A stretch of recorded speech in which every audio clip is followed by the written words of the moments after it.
Guys, welcome back. It's August the 27th, and I'm coming at you from my lunch break, so I'll try to keep this quick.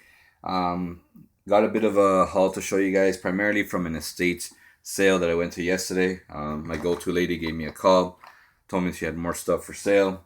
The back end story with her is her husband passed away over a year ago now, and he had a huge collection, part of which she is keeping in his memory, and another part that she's letting go slowly. So, there's a ton of cars. She's an older lady, and as she goes through everything, she gives me a call. So that's basically how that's working out. So before we get into that, I'm gonna show you just a quick haul of stuff I've picked up over the past week or so. I haven't really found much, and I also haven't made videos as a result. But I did find a super treasure hunt. Found the Evo, the Mitsubishi, which is a KK Super. Found it last week at Walmart. I believe it was on Thursday. Um, it's been sitting in a protector now for about a week because all the four corners were bent. Now they don't actually have any creases; they were just bent, I guess, warped from the box bin or whatever you want to call it. But um, it's straightening out. But that's where it's been sitting for the past week. So really excited to have this one in the wild, to find this one in the wild.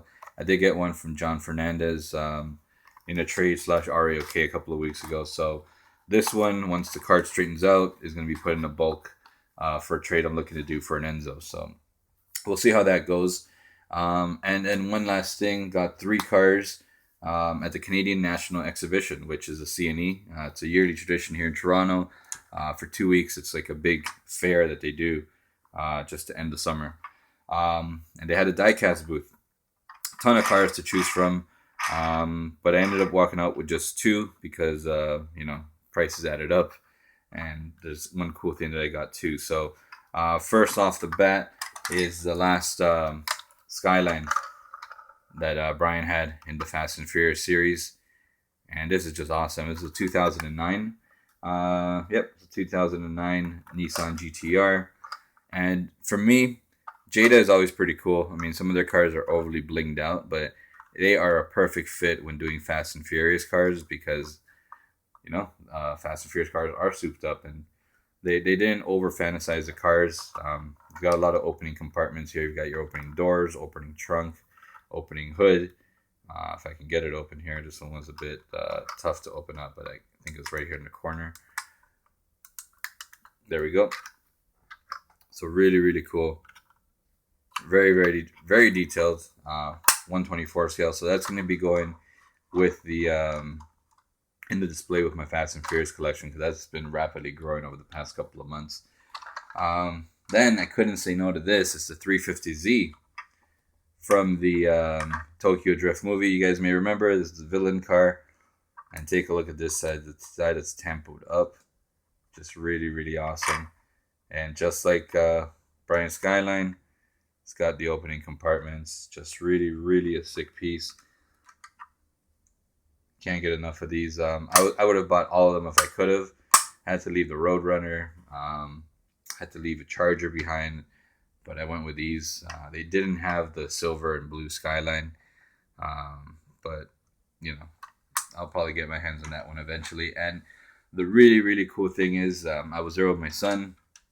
And the lady that was, helping us with the cars, I guess she really saw the enthusiasm in my son's face looking through the cars that she gave him his own Nissan Skyline, which, this was on Monday. He's played with this to death already. He's taken it out everywhere we've gone. So he's broken the spoiler. He broke the steering wheel inside, which you probably won't be able to see. And he lost a wheel. But nonetheless, this is still making him happy. He'll still play with this until the wheels literally fall off all around. And it's a really cool Skyline as well. Not from the Fast and the Furious. It's just a Skyline. But pretty sick. He's really excited. But yeah, and I thought that was really nice for her to just give it to us. She's like, hey, I noticed your son liked it. And she just gave it to us. So that was a really cool bonus. So that's that. And now on to the estate sale haul. A lot of goodies in here. I'll start off right now with some Coca-Cola cards. This is a 55 Chevy convertible. And, I'll tell this to anybody. The second you see anything with Coca-Cola brand on it, just pick it up. Um, they're good for trades, uh, and really, really sought after. There's always collectors looking either for the casting itself or Coca-Cola or both. So that's pretty cool. Still in a minty package. Then I picked up the Beetle on a Coca-Cola card, or Tampa as you may call it. So that's awesome as well. Picked up two of them. And there's a lot of Corvettes in here. There's a lot of 55 Chevys, 57 Chevys. So I'll start off with these two. It's a really, really cool variation. It's a 58 Corvette, and the top one is with the opening hood. You guys might be able to see there. You can't see it here, but the top one has the opening hood, and the bottom one has the blown engine. It's the same casting, just a nice little variation. So I thought that was really, really cool. Give you guys a quick look there. We also have a custom Corvette, which is really, really cool. It's a metal flake purple. Has Hot Wheels logo on the front windshield. So I thought that was really nice. The card is really nice, very mint. A lot of these cards are actually in very good shape. And then you guys know I'm a sucker for chrome cars. I believe there is a Oscar Mayer Wiener chrome card that I'm looking to get, but I'm up now to maybe 3 or 4. I think 3 of these. It's a 57 Chevy in chrome. Really, really cool.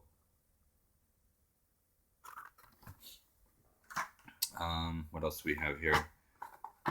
We got a 65 Impala with the HotWheels.com tampos on it. It's a nice lowrider. Really cool tampo work on this one here. So I thought that was pretty neat. So I scooped that up. There we got Star Spangled Banner 57 Chevy, and this is really nice. I really like the tampo work on this one here. The casting and the tampos just look excellent on this one here.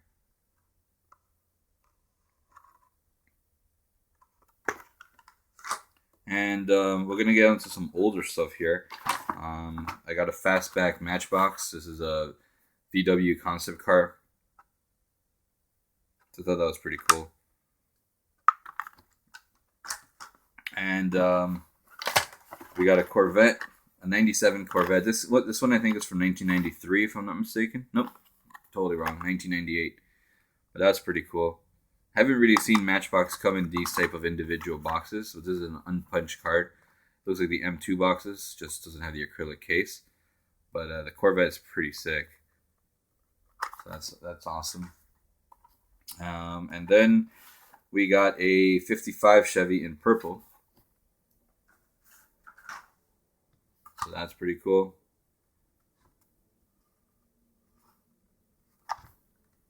And probably the oldest cars that I'll probably have in my collection at the moment are these Lesney cars.